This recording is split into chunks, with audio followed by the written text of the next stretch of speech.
ሰላም ጤና ይስጥልን አድማጭ ተመልካቾቻችን፣ ይህ ቁም ነገራም የተሰኘው የቲዩብ ዝግጅታችን ነው። ለዛሬ አሳፍ ኃይሉ ከኩነኔው ባሻገር ወይም የቡርቃ ዝምታ ውብ ቅኔ በሚል ርዕስ ስር ያሰፈረውን እንደሚከተለው እናቀርብላችኋለን። ተፈጥሮ ይገርመኛል። ብዙ ፍሬ ያላቸው ነገሮች ዝም ያሉ ናቸው። ብዙ ምድራዊ የሕይወታችን ፍሬ የምታኮርተው በዝምታ ውስጥ ነው። አበቦች በዝምታ ይፈነድቃሉ፣ በዝምታ ዘራቸውን ይረጫሉ፣ በዝምታ ውበታቸውን ይነዛሉ። የምድሪቱ አበቦች፣ የሰማይ ከዋክብት በዝምታ ኃይል ይግባባሉ። የፍጡራን ጽንስ ሕይወት የሚዘራበት በዝምታ ነው። ፍሬዎች ስር የሚይዙት በዝምታ ነው። ፀሐይ በብርሃኑ ፋንታ ብዙ ምላስ ቢኖራት ምንኛ ሕይወት መራራ በሆነች። ራሳችንን ለማዳመጥ ዝምታ ይጎድለናል። ከራሳችን ጋር ለመነጋገር እርጋታ ይጎድለናል። ዘመኑ መግፋቱን አያቆምም። እኛ በጫጫታችን ስንደነቋቆር ራሳችንን ሳናገኝ ወደ ወዲያኛው እንሻገራለን። ግመሎች አይጮሁም። ሙያቸውን በልብ አድርገው ሐሩርና ጥሙን ተቋቁመው በዝምታ ወዳሰቡት ይጓዛሉ። እኛስ ጨዋሂዎቹ? ሳስበው ጽመና አንሶናል። ዝምታ እንደ ህዋ ርቆናል። ከምድሪቱ የዝምታ መግቢያ ጋር ራሳችንን ማስታረቅ ተስኖናል። ቁም ነገር ማፍሪያ የጽሞና መንገዳችንን ስተነዋል። ጫጫታችንና ጥድፊያችን በብዛት ፍሬ አልባ የሚሆንብን ከተፈጥሮ የዝምታ ሕግ ርቀን ሺህ መላስ አውጥተን በሺህ ላንቃ እርስ በርሳችን በነገር እየተፋጀን ስለምንኖር ይሆን? ቡርቃ ወንዝ ነው፣ ኃይለኛ ወንዝ፣ ጉልበታም ዥረት አርሲን፣ ባሌን፣ ጅማን፣ ከፋን፣ ወለጋን፣ ነቀምቴን መቶ ኢሉባቡርንና ቦረናን ሞያሌን እያቆራረጠ እንደ ዋቢ ሸበሌ እንደ አዋሽ ኢትዮጵያችንን ከዳር ዳር በርጥበቱ የሚያረሰርስ ወንዝ። ጥንት ዘመን ነው አሉ የቡርቃ ወንዝ እንደ ዮርዳኖስ ጠበል ነበር። ውሃውን የቀመሰ ይፈወሳል፣ የቆሸሸ ይነጻበታል፣ የታደለ ይቀዝፍበታል፣ የተራበ ይዘራበታል። ቡርቃ የልምላሜ ምንጭ፣ ቡርቃ የወገኖቹ ደራሽ፣ የነዋሪዎቹ ኩራት ነበር። አንድ ቀን ግን ቡርቃ እልም ብሎ ጠፋ። ከነዋሪው ዓይን ተሰወረ። የጭላሎ ተራሮች ኦናቸውን ቀሩ። የወገን ዓይኖች መተከዣ አጡ። ቡርቃ ምን ነካው? የት ገባ? የጥንታውያን አርሲ አባቶች አፈታሪክ ነው ይላል ደራሲው ስለ ቡርቃ ወንዝ መሰወር ሲናገር። አርሲ በምኒልክ ሰራዊት ተወረረች። ወንዶቿ በአማራው ጦረኞች ድል ተነሱ። በሴቶቿና በሕፃናቶቿ ዓይኖችን ባሞሉ። ምድሪቱ አኬልዳማ ሆነች እና የወገኖቹን እጅ መስጠት ያየው ኃያሉ ቡርቃ አኮረፈ። ቡርቃ የቡርቃ ሙላት አንገቱን ደፋ፣ አፈረ፣ ተኮማተረ። የሚደበቅበት ጥግ አጣ እና የአባቦኩ ልጆች በኃይልና በብርታት ተነስታችሁ ታላቁን ማንነታችሁን ካላሳያችሁ መቼውንም ዓይኔን አታዩም አለ አፍ አውጥቶ ውሃውን ሰውሮ።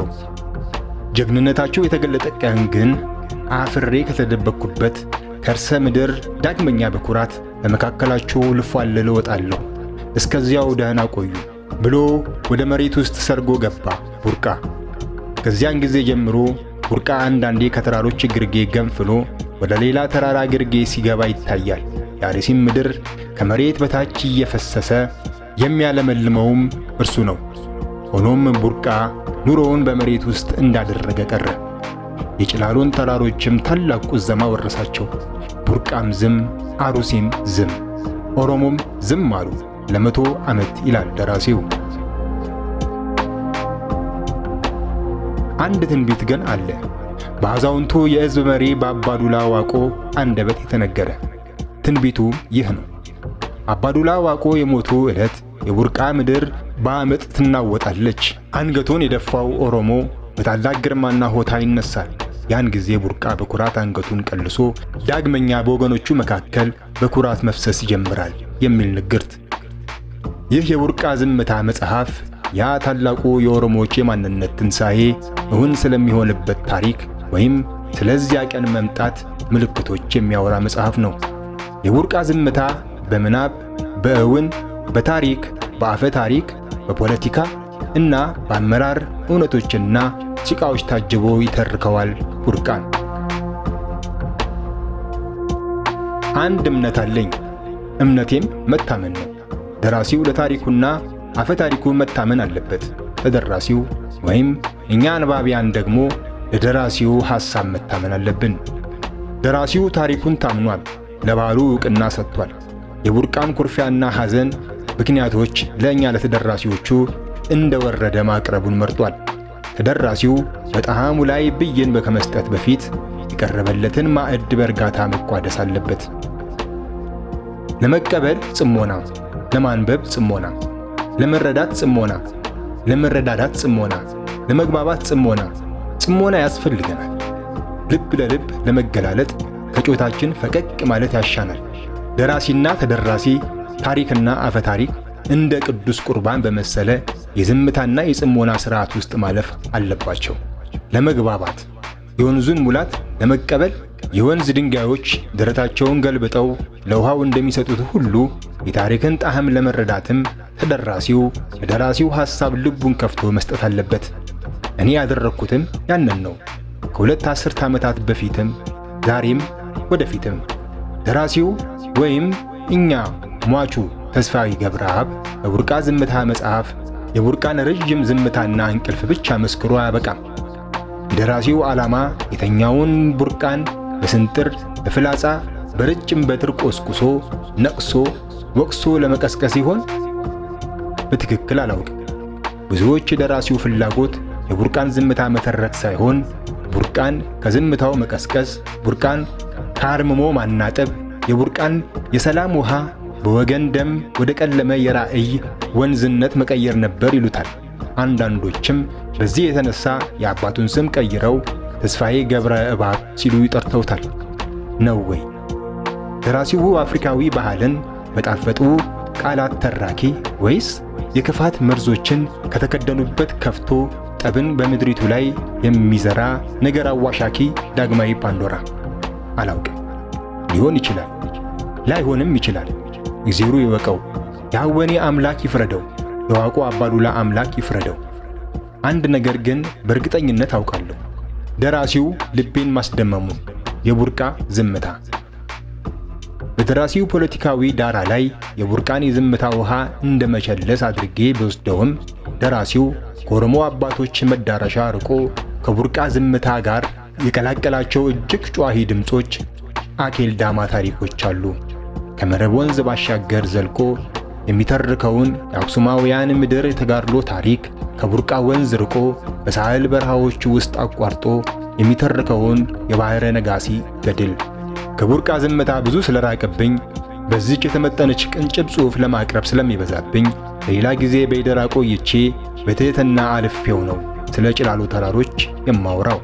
የቡርቃ ዝምታ መጽሐፍ የያዛቸውን ቱባ የኦሮሞ ባህላዊ ትርክቶች፣ አስደማሚ ባህላዊ ትውፊቶች በዘመን ሂደትና በማኅበራዊ አገራዊ መስተጋብር አሸልበው ሊቀሩ የደረሱ አፍሪካውያንን ኦሪጂናል የማንነት ዳግም ከሚከስቱ ውብ የማንነት የጀግንነትና ያልበገርም ባይነት አላባዎች ሁሉንም ማጀብ ተሰኝቼባቸዋለሁ። በዚህ አጻጻፍ ዘዴው ደራሲው ተስፋዬ ገብረአብ ዓለምን ያስደነቀውን አፍሪካዊ ቨርናኩላር ልሳን ከታሪከኛዋ ምድራችን ላይ በምናብ ቆሞ በርግዶታል። ተስፋዬ በቡርቃ ዝምታው ብዕሩ የናይጄሪያዊውን ወርቃማ የማኅበረሰብ ብዕረኛ ቺኖዋ አቼቤን ሆኖ ይመጣብኛል። ተስፋዬ ገብረአብ የዳበረ የንባብ ተሞክሮ ያለው ወጣት እንደነበረ አውቃለሁ። ቺኖዋ አቼቤም በዚሁ የቡርቃ ዝምታ ላይ ይጠቅሰዋል።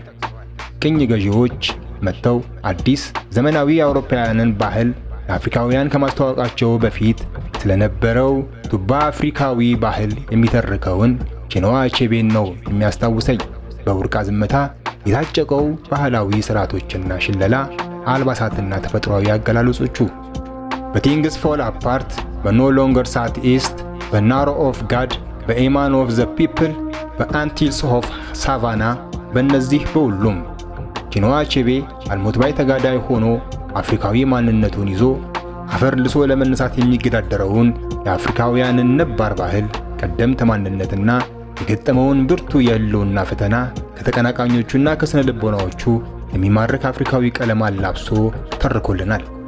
ለእኔ በግሌ የሚሰማኝ ስሜት የቡርቃ ዝምታ በባህላዊ ይዘቱ ልብ ብሎ ከተስተዋለ ከቺኖዋ አቼቤ ምጡቅ ምናባዊ ዘየ አፍሪካዊ ስነ ጽሑፍ አቻ ሆኖ መገዳደር የሚችል ኦሪጂናል ትረካ ነው። ደራሲው ተስፋዬ ገብረአብ የነ ቺኖ አቼቤን ስራዎች ከዳሰሰ በነካ እጁ የአይኪው አርማህን መሰል መጽሐፍ መንካቱ እንደማይቀር ገምታለሁ። ዘ ቢዩቲፉል ዋንስ አር ኖት የት ቦርን የሚለው የአይኪው አርማህን አፍሪካን የነቀነቀ ድርሰት። የአይኪው የቆንጆዎቹ ድርሳን እውነተኛ አፍሪካዊ አይበገሪነትን ተላብሰው በሙሉ ኃይላቸው የተወሰደባቸውን ማንነት ለማስመለስ የሚነሱት የአፍሪካውያን ትውልዶች ገና አልተወለዱም፣ ወደፊት ይወለዳሉ፣ እነዚያን ታላላቅ ትውልዶች ጠብቁ የሚል ቃና ያለው ነው። ትንቢትም ተስፋም። በአሁኑ ትውልድ ብዙ ፈተና መረታትም በዘመኑ ተስፋ መቁረጥም ይመስለኛል። ደራሲ ተስፋዬ ገብረአብም በቡርቃ ዝምታ ውስጥ ደጋግሞ የአይኪውን አርማህን የመሰሉ ትንቢቶችን ሲያስተጋባ ይገኛል። ዋቆ አባዱላ የመጪውን የኦሮሞ ትውልድ መነሳት ሲተነብዩ ከአንደበታቸው ያሰማናል። አዛውንቱ አባቦሩ ስለ ጭላሎ ተራሮች ዳግም ማንሰራራት ሲተነብዩ ይተርክልናል። ደራሲው የሚኒሊክ ዘመን የኦሮሞ አበጋዝ የሮባ ዳዲን ቆንጆዎቹ መጪ የኦሮሞ ትውልዶች አንሰራርተው መነሳት የሚተነብዩበትን ቃል ከእውነተኛ የሃሮልድ ማርክስ የታሪክ መረጃ ጋር እያጣቀሰ እንደ ገደል ማሚቱ ያስተጋባልናል። ደራሲው የቡርቃ ዝምታ ስለ ወንዝ ዝምታ ሳይሆን ስለ ትውልዶች ዝምታ የተጻፈ ነው። ውሃው አይነሳም፣ ውሃውን የሚያስነሳ ትውልድ ግን ይነሳል።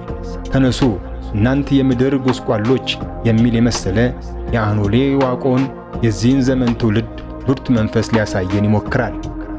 ደራሲው ተስፋዬ ገብረአብ የአወኒ ዋቆን የኦሮሞ ማንነት ዳግም ከፍ ስለማድረግ ያላትን ራዕይ በቡርቃ ምድር በአባቦኩ ተራሮች ላይ ሆና የምታሰማቸውን ስሜት ቀስቃሽ አፍሪካውያን ነባር ማንነት ለማላበስ የሚነገሩ ትንቢታዊ ኃይለ ቃላት ደግሞ ደጋግሞ ያስተጋባል።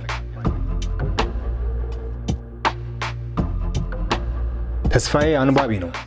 የራሽያን ድርሰቶች ደጋግሞ በጽሑፎቹ ሲነካካ ያዋለው የአንቷን ሼሆቭን፣ የማክሲም ጎርኪን፣ የሊዮ ቶልስቶይን፣ የፊዮዶር ዶስቶየቭስኪንና የኒኮላይ ጎጎልን ምድሪቱ ሁሉ እያላት የሕዝቡ መከራ የሚሰማው መሪ ሕዝቡን ከተቀዘፈበት የጭቆናና የችግር አረንቋ ሊያወጣው ዕውቀትና ኃይል ተላብሶ የሚነሳ አንድ ተቆርቋሪ መሪ በማጣት የበታችነት የሞላበት የመከራ ሕይወትን ለመግፋት ስለተገደዱ የሩሲያ ሕዝቦች ሕይወት የሚዘክረውን የጎጎል ዲድ ሶልስ ሁሉ ይመጣብኛል።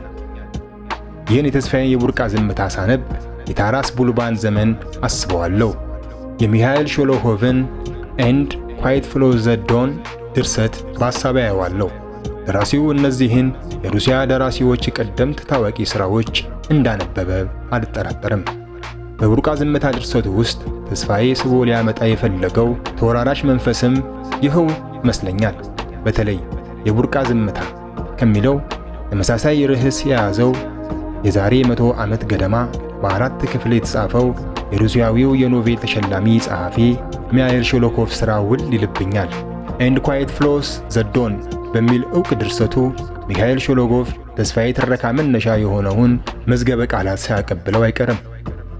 ዱር በዝምታ ይፈሳል በሚለው ዓለምን የነቀነቀ ድርሰቱ ሚሃኤል ሾሎኮቭ የሚተርከውን የሩሲያን የዶን ወንዝም እንደ ተስፋዬ ገብረአብ በቡርቃ ዝምታ ይፈሳል። ከአንድ ክፍለ ዘመን በኋላ ደግሞ የቡርቃ ዝምታ በዝምታ ተለጉሞ የተስፋዬ ገብረአብ ብዕር ለትውልዱ በጽሞና ይፈሳል። የሚገርም ግጥምጥሞሽ ይሆንብኛል። ደራሲው ተስፋዬ ገብረአብ ከዓለሙ ሁሉ ስቦ ጨምቆ የሥነ ጽሑፍ ዛሩን ሁሉ በቡርቃ ወንዝ ላይ አንጠፍጥፎ በጭላሎ ተራሮች ላይ ያኖራቸው ይመስለኛል። ከአፍሪካውያንና ከዓለሙ ሁሉ ስቦ ለኦሮሞ መጪ ትውልድ የሸለመው ይመስለኛል። የሩሲያ ኮሳኮች ይዋደቃሉ፣ የመከራ ኑሮን ይገፋሉ፣ የገባር ሕይወትን ይታገላሉ። በማራኪው የእናት አገር ሩሲያ መልክዓ ምድር ውበት ልባቸው ተሰልቦ በፍቅርና በጦርነት ዓለማቸው ተንጦ በጥንቆላና በባህል በነውርና በጽድቅ ጉዟቸው ታጅቦ ሕይወትን እንዳመጣጧ ያዘግሟታል።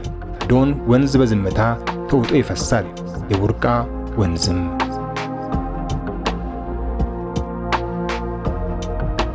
በመጨረሻ ተስፋዬ የቡርቃ ዝምታ ላይ በዋቆ አባዱላና በኦሮሞ የገዳ አባቶች አንደበት በኩል አድርጎ በሚያሰማው ሐዘንና ቁጭት የተሞላበት ንግርቱ ቀለል ብላ በምጥን ገጾች የተጻፈችውን የሊባኖሳዊው ባለቅኔ ካሊል ጂብራንን ሥራውም ያስታውሰኛል። ካሊል ጂብራን ላሜንቴሽን ቱ ዘ ስፒሪት ኦፍ ማይ ሌባነን ወይም ለእኔዋ ሊባኖስ ያንቀላፉ መንፈሶች የወረደ የሙሾ እንጉርጉሮዬ በሚል አንድ ዕውቅ ጽሑፍ ጂብራን ወደ ቀደመ የአባቶቹ የመቃብር ስፍራ ይሄድና ብሶቱን ለተኙት የአባቶቹ መንፈስ ያሰማል። እናንት በፈራረሱ መቃብሮች ግርጌ የዋላችሁ ቀደምት የአገሬ አባቶች ሆይ ብርቱ መንፈሳችሁ ከወዴት አለ? እናንት ስብርባሪዋ ከቀረው የታረዘች አገሬ መሬት ውስጥ ገብታችሁ የቀራችሁ በትውልዱ ተረስታችሁ ገናና ታሪካችሁ አቧራ የነዛበት እናንት የአገሬ ቀደምት አባቶች ሆይ የእናንተን አይበገሬ መንፈስ ዳግመኛ ለመላበስ ትውልዱ ምን ያድርግ? ተነስ የተኛህ የአገሬ መንፈስ ተናገር። በዝምታ የተዋጥክ አንት ገናና የማንነታችን አንደበት ተናገር። ተነስ አቧራውን አራግፍና አዲሱን ዘመናችንን አብስር። ለቅሶና ሐዘናችን ያብቃ። ተነስ አንተ የተሰባበርክ የሊባኖስ መንፈስ እያለ ይሞግታል ጂብራን በዚያ የሐዘንና የቁጭት እንጉርጉሮ። ይገርመኛል።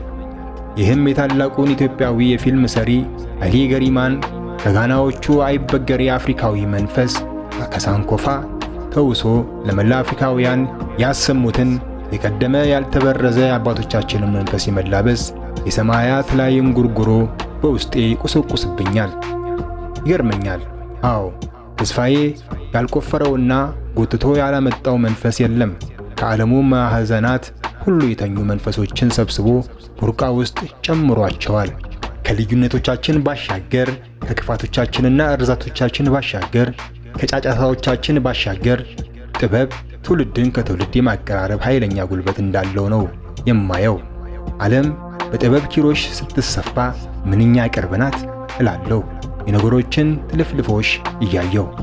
ሳንኮፋ ሳንኮፋ ሳንኮፋ ዶን ዶን ዶን ድኒፐር ድኒፐር ድኒፐር ራይን ራይን ራይን ጋንጂስ ጋንጂስ ጋንጂስ አባይ አባይ አባይ ተከዜ ገናሌ ባሮ ዋቢ ዋቢ ሸበሌ አዋሽ አዋሽ ጀማ ጀማ ሹሩቤን ያየህ ያገሬ ወንዝ የትውልዱን መንፈስ የሸሸክ የምድር ውሃ ከወዴት አለህ?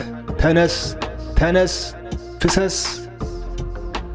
ዓለም በጥበብ ትዋረሳለች፣ ትጋባለች፣ ትዋሃዳለች። የሰው ልጆች ሁሉ በራሳቸው ያልተበረዘች የነጻነት ልሳን ይዘምራሉ። የኦሮሞ ባህል የእኔም ባህል ነው።